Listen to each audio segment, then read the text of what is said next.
আসসালামু আলাইকুম everyone, welcome to baby bite BD. আমার আজকের রেসিপি এগ প্ল্যান্ট ফিঙ্গার্স। খুবই সিম্পল এবং ইজি রেসিপি, আশা করছি আপনাদের ভালো লাগবে। আমি এর জন্য 2টা বেগুন নিয়েছি। আমি গোল বেগুন নিয়েছি, আপনারা এখানে লম্বা বেগুন দিয়েও এই রেসিপিটা তৈরি করতে পারবেন। আমি বেগুনের চামড়াটা ফেলে দিয়েছি। চামড়াটা ফেলে দিয়ে এখন আমি এটাকে কেটে নিব। আমি রেগুলার ফিঙ্গার সাইজের কেটে নিচ্ছি। আমি একটু মোটা মোটা করে কাটবো, আপনারা আপনাদের পছন্দ অনুযায়ী চিকন অথবা মোটা করে নিতে পারবেন। আমি এরকম করে কেটে নিয়েছি, কেটে ভালো করে ধুয়ে নিয়েছি। এখন এই বেগুনের মধ্যে আমি আধা চা চামচ লবণ দিয়ে লবণটা মেখে নিব। লবণটা ভালো করে মাখিয়ে নিব বেগুনের সাথে। মাখিয়ে এটাকে আমি 10 মিনিটের জন্য রেখে দিব। অন্যদিকে আমি একটা প্যানের মধ্যে 1 কাপ ময়দা নিয়ে নিয়েছি। এর মধ্যে স্বাদ মতো লবণ দিয়ে আধা চা চামচ কালো গোলমরিচের গুঁড়া দিয়ে দিয়েছি, আধা চা চামচ অরিগানো দিয়ে দিচ্ছি, আধা চা চামচ পাপরিকা দিয়ে দিচ্ছি। এগুলো সব কিছুকে এখন মিশিয়ে নিব। অন্য আরেকটা বাটিতে আমি একটা ডিম ভেঙে নিয়েছি, ডিমটাকে ফেটে নিব ভালো করে। আরেকটা বাটিতে আমি ব্রেড ক্রাম্বস নিয়ে নিয়েছি। এখন 10 মিনিট পর বেগুনটা দেখে নিচ্ছি, বেগুনের মধ্যে যে পানি ছিল সে পানিটা বের হয়ে গেছে এবং অনেক সফট হয়ে গেছে বেগুনটা। এখন পানিটা ঝরিয়ে নিব।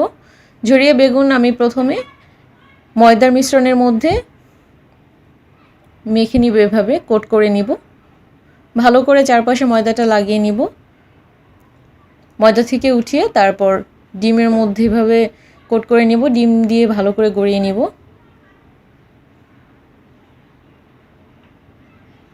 ডিমটাতে যাতে চারপাশ ভালোভাবে ভিজে যায় এরকম করে নিব। ডিম থেকে উঠিয়ে তারপর ব্রেড ক্রাম্বসে কোট করে নিব। এভাবে সবগুলোকে আমি কোটিং করে নিব।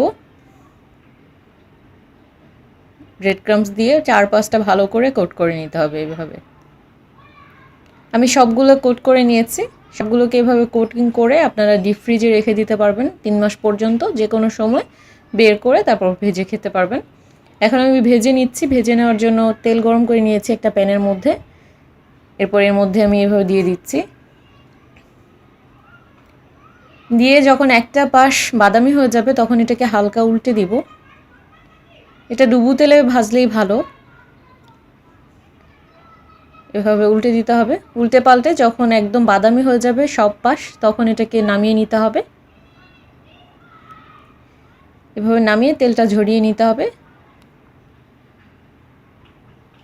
আমি সার্ভ করার জন্য একটা প্লেটে নিয়ে নিয়েছি একটা। এখন আমি ভেঙে দেখিয়ে দিচ্ছি আপনাদেরকে।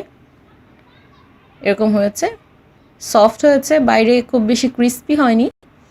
বাচ্চাদের জন্য খুবই উপযোগী। ভিতরে একদম সফট,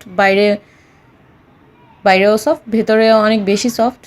এভাবে যে কোনো সস দিয়ে আপনারা বাচ্চাদেরকে দিতে পারবেন, বাচ্চাদের সাথে আপনারাও খেতে পারবেন। আশা করছি আমার আজকের এই রেসিপিটি আপনাদের ভালো লেগেছে। যদি ভালো লেগে থাকে তাহলে প্লিজ আমার চ্যানেলটি সাবস্ক্রাইব করবেন এবং সবার সাথে আমার রেসিপিটি শেয়ার করবেন।